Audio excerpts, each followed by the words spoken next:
further ado, the first presenter that we will hear from today is Ian McLaughlin, who will talk about I've Seen You Before on role doubling as thematic emphasis in Cursed Child, parts 1 and 2. So before I begin the proper presentation, I just want to note one thing real quick, content-wise. There are 4 sets of roles that are doubled 3 ways in The Cursed Child. I'm only going to be presenting on 2 of them, partially because of timing and partially because that's only as far as my research has gone. There we go. Also, I need to provide a little bit of linguistic context. Witch and wizard are, of course, gendered terms in Harry Potter. And so while this paper is not on explicitly queer or feminist themes, when not referring to a specific character or quoting the text, I'm going to use the gender-neutral wix to refer to a human with magical abilities, and wixen to refer to their society.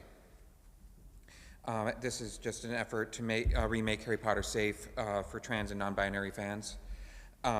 Also, spoiler alert, I did my best, but details of the climax and ending of the play are necessary for my analysis, and so I apologize to anyone who doesn't already know how Cursed Child ends. So without further ado, I've Seen You Before on role doubling as thematic emphasis in J.K. Rowling's Harry Potter and the Cursed Child, parts 1 and 2. In 2016, the inaugural production of J.K. Rowling's Harry Potter and the Cursed Child, co-authored by Jack Thorne and director John Tiffany, opened on London's West End. This brought Harry Potter canon to the stage for the first time. It featured 4 sets of roles doubled 3 ways. Voldemort, Vernon, and Snape, played by Paul Bentall. Umbridge, Petunia, and Hooch, played by Helena Limbry. Dudley, Karl Jenkins, and Viktor Crumb, played by Jack North. And Cedric, James Potter, and James Potter Sr., all played by Tom Milligan, as well as 10 other doubled roles. Role doubling, that is, casting one actor as multiple characters, has been called punning with actors.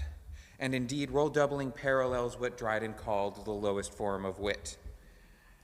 Not only does role doubling use one thing to signify 2, but it is often unduly denigrated, reduced to a practical measure of saving performers or of making full use of a limited cast, rather than also having artistic and allegorical or thematic functions. However, role doubling can serve all of these purposes simultaneously. Like a verbal pun, role doubling creates a polysignification, inviting the audience to explore multiple layers of meaning simultaneously. However, neither visual nor verbal puns are limited to the meanings that are layered to create them. Instead, new meanings are also created. Casting a single actor as 2 or more characters opens an imaginatively engaging backdoor into discovering thematic and structural parallels.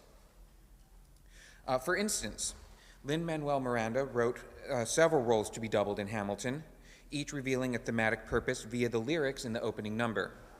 This also served to keep audience invested in new characters as old ones left the narrative. It is unclear if role doubling in The Cursed Child was as intentional as it was in Hamilton. However, they have 2 narrative effects.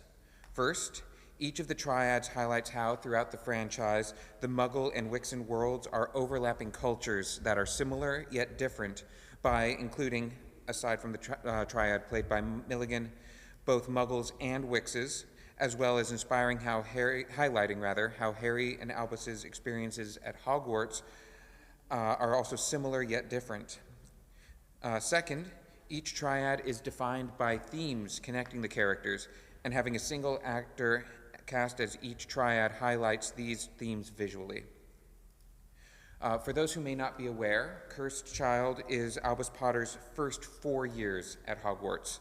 His experience is very different from Harry's. Unlike his father, Albus struggles to fit in at Hogwarts. He's sorted into Slytherin and is neither athletically nor magically gifted.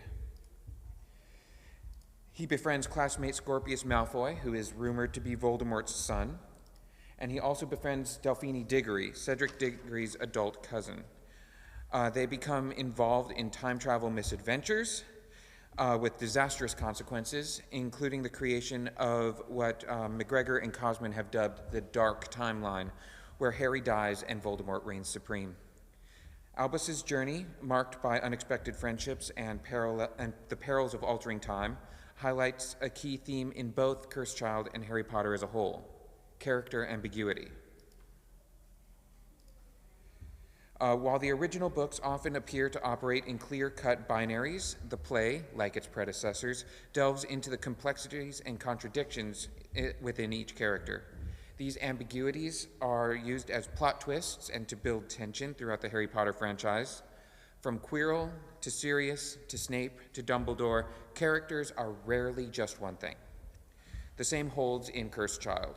Whether it's the reveal of Delphini as the story's villain or Albus's identities as both Harry's son and a Slytherin, ambiguity is ubiquitous. Doubling the roles of Voldemort, Vernon, and Snape highlights character ambiguity as it cuts to the heart of the Harry Potter franchise, highlighting the themes of villainy and heroism and blurring the lines between them. In the first chapter of Sorcerer's Stone, we see Vernon Dursley as a very unpleasant but otherwise perfectly normal human who thought less of people who were unlike him and who he deemed less important than he was. Voldemort and his desire to rule the magical world is also present from the series' first chapter, if only by reputation. Similarly, Snape's moral ambiguity and disdain for Harry are quickly apparent. Yet none of these characters are simple mustache-twirling villains in Cursed Child. Let's start with Vernon. He only appears in Cursed Child for one scene, and while he is still terrible to Harry, he does perform a heroic act. In this scene, Harry dreams of when he learned of his Wixen heritage. Vernon begins the scene cowering behind a bed with his wife and child as Hagrid smashes his way into the hut. As the scene progresses, Vernon takes action, brandishing a rifle at Hagrid and telling his family, aside from Harry, "Stand behind me, stand back, I'll soon see this scaramanger off."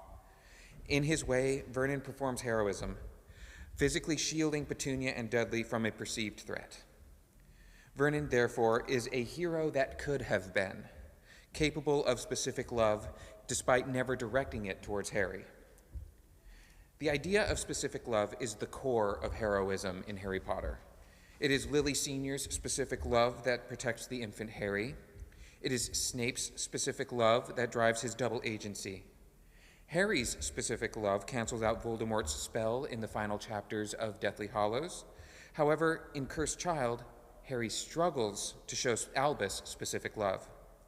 He is so caught up in his job as head Auror that he fails to see his son and what he needs, creating the core conflict of the play. This is the difference between Vernon and Harry. Ultimately, Vernon fails to provide Harry with specific love, while Harry, after being prompted by Ginny, overcomes his emotional daftness and provides Albus with what he most needs. Voldemort might have the most interesting interaction with heroism and villainy in Cursed Child. In Act 4, Scene 10, Harry and several other characters have traveled back in time to the night Voldemort killed his parents. To stop Delphini from changing this history, Harry's friends transfigure him into Voldemort as part of a plan to subdue Delphini. In the original West End production, this was staged by having Paul Bentall, in the role of Voldemort, replace Jamie Parker, who played Harry Potter, on stage, and remain in the role throughout the transformation. This mirrored Helena Bonham Carter playing Hermione as she pretended to be Bellatrix Lestrange in the Deathly Hallows movie. Although this transformation is brief, Voldemort's face becomes the face of the boy who lived. However, this act, while brave, in itself is not heroic. The heroism in the connection between Harry and Voldemort is exemplified in a different exchange. In Act 4, Scene 12, Harry and his companions decide, having learned their lesson about meddling with time, to watch as Voldemort murders Harry's parents rather than stop him. Here, as Albus and Draco explicitly point out, the second aspect of heroism in Cursed Child is that rather than dwelling on the past, as Amos and Delphini do, acknowledging and witnessing that past, and using what we can do in the present to create a better future. It is heroic to accept past traumas and move forward, and it is villainous to attempt to change what cannot, or in the Wixen world, what ought not to be changed. This is emphasized by the fact that all of the heroes in Cursed Child and their allies witness the death of Harry's parents. Finally, Snape.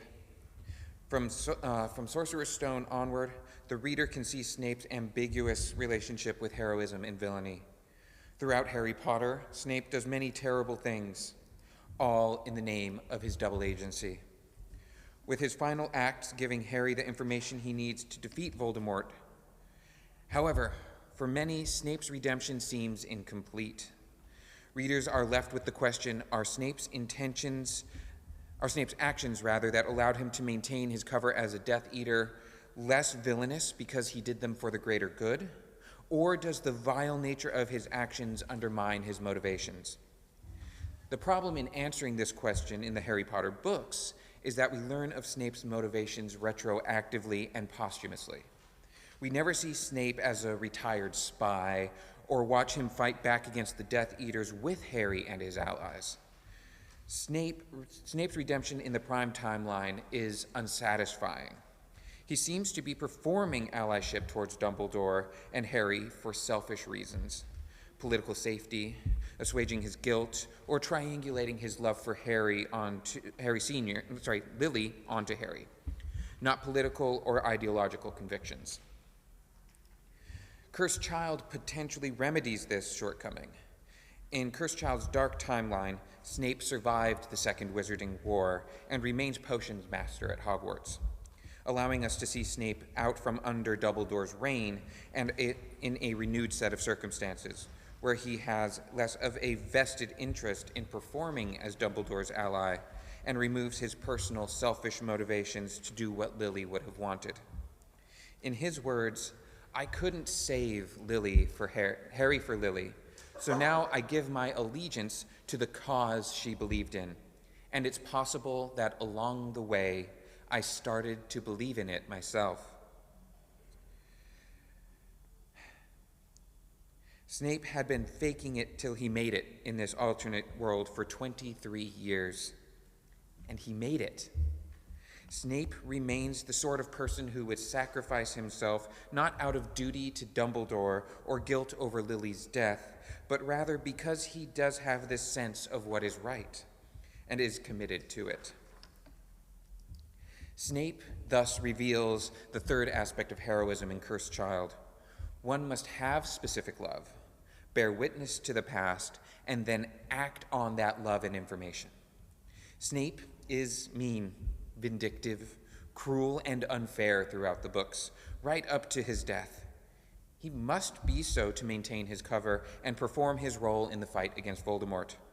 For many, this keeps him from being a hero, as he cannot take responsibility for his actions and after his duplicitous work is done.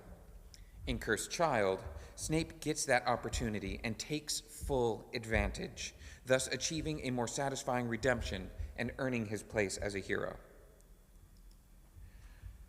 Helena Limbrey's polysignification of Umbridge, Petunia, and Hooch does similar work in Bentl's Voldemort, Snape, Vernon triad, as both groupings contain a significant villain, an aunt or uncle as parental figure, and a Hogwarts teacher. This draws attention to the resonances between life at home, life in school, and the larger political stakes of the Harry Potter universe. In this way, Umbridge, Petunia, and Hooch as a triad draw out themes similar to the Vernon, Voldemort, Snape triad. However, where the latter focuses on masculine forms of heroism and villainy, the former draws out the feminine aspect of these themes.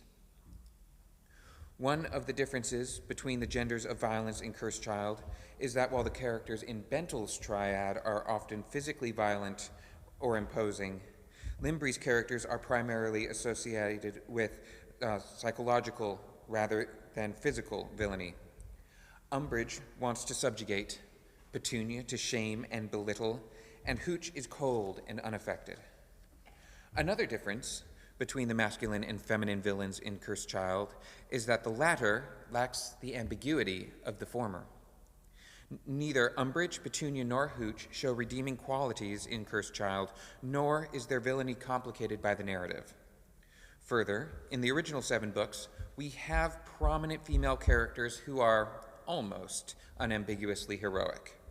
However, most female characters in Cursed Child have minor roles. They are antagonistic or exist only as plot devices to provide information or emphasize the differences between the Prime and Dark timelines. The only feminine hero in the entirety of Cursed Child is Ginny Weasley, and her role is to facilitate Harry's and Albus's emotional work so that they can masculinely go off and save the day. For much of the plot, Delphine appears to fill the role of the feminine hero, but having hidden her true identity as Voldemort's daughter to prey upon the goodwill of 2 young boys, manipulating and corrupting them, is the true villain. A quick side note, there is so much irony there considering J.K. Rowling's views on particular bathrooms. When examined alongside Voldemort, Vernon, and Snape's triad, Rowling's gendering of villainy becomes clear. While Bentoll's roles display similarities in personality, Limbre's triad draws its thematic strengths from how the characters differ, linking opposites who are similar. Where Umbridge and Petunia often evoke strong emotions in Harry Potter fans, many do not have particular feelings about Madame Hooch. Where Umbridge and Hooch are witches, Petunia is a muggle. Where Petunia and Hooch display contentment with, or at least resignation to, the scope of their power, Umbridge is constantly grasping for more. Only Ginny has all 3 traits in Cursed Child, so where each masculine hero in the previous section has traits that make him villainous, feminine villains in Harry Potter are identifiable by the traits they lack. Feminine villainy begins subtly in Harry Potter. Petunia, like Voldemort and Vernon, is present from the beginning, but her villainy hides behind her role as an average, if nosy and obnoxious working-class housewife. However, given Rowling's tendencies to write motherhood as the most powerful role for girls and women, and Petunia's failures with both Dudley and Harry, it is clear that while the stakes in Petunia's villainies are not as politically high as Voldemort's or even Umbridge's, she is in absolute opposition to the perfect sacrificial motherhood that her sister Lily, who gave up her life in the ultimate act of specific love to save Harry from Voldemort. The next character in this triad to appear in the original 7 novels is Madame Hooch, who is coded as perfectly neutral. As mentioned, Harry Potter fans' views of her character reflect her neutrality. However, in Cursed Child, Madame Hooch is portrayed as cruel and emasculating. Though she only has 3 lines in her opening scene, the fair strictness she is known for is replaced by impatience, as she refers to struggling students, including Albus, as shirkers. What is more, as the flying instructor, her first lesson is on making your broom levitate, putting her in the position of shaming a young boy for, as the saying goes, not being able to get it up on command. Albus's classmates follow suit, calling attention to how humiliating it is that he isn't like his father at all, and calling him a squib, thus conflating his lack of athletic prowess to magical and sexual impotence. There are no punishments for bullies or help for struggling students in Hooch's class. She simply moves along with the lesson, saying, "Okay, children, time to fly." So much for neutrality. Although Dolores Umbridge is not introduced in Harry Potter until Chapter 8 of Order of the Phoenix, she is one of the most recognizable secondary villains in the franchise.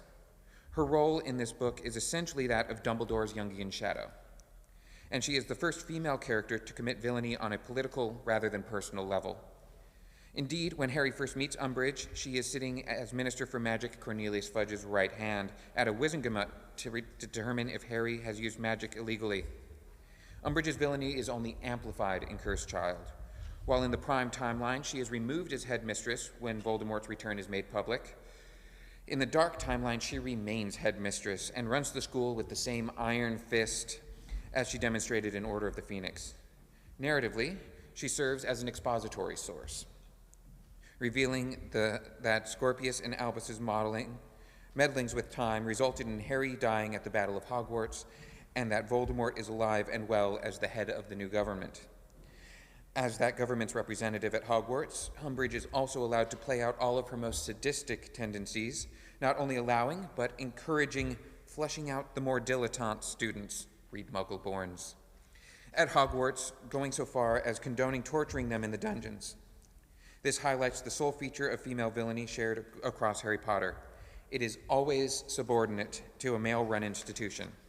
Petunia is a housewife, Hooch is a teacher, and Umbridge is a government official. Even when Umbridge runs Hogwarts, it is at the whim and behest of her government. And so the doubled roles in Harry Potter and the Cursed Child underscore key themes in the narrative, particularly gendered portrayals of heroism and villainy. Through the lens of role doubling, the play reveals ideologies that contradicts Rowling's brand of feminism, revealing that she too is more than one thing. By punning with actors, Rowling, Thorne, and Tiffany reinforce the interconnectedness of these roles within the broader story. Furthermore, the gendered nature of the triads adds another layer of complexity to the explanations of heroism and villainy, showing how these themes manifest differently in masculine and feminine characters. Ultimately, the role doubling in Cursed Child enriches the narrative by inviting the audience to delve deeper into the play's overarching themes and the franchise writ large, prompting a reevaluation of preconceived notions of heroism, villainy, and our gendered understanding of both. Before we move into questions, I do want to just thank our excellent organizers, session moderator, and my fellow presenters, Chestnut Hill College, and all of you for being a wonderful audience. Thank you all so much.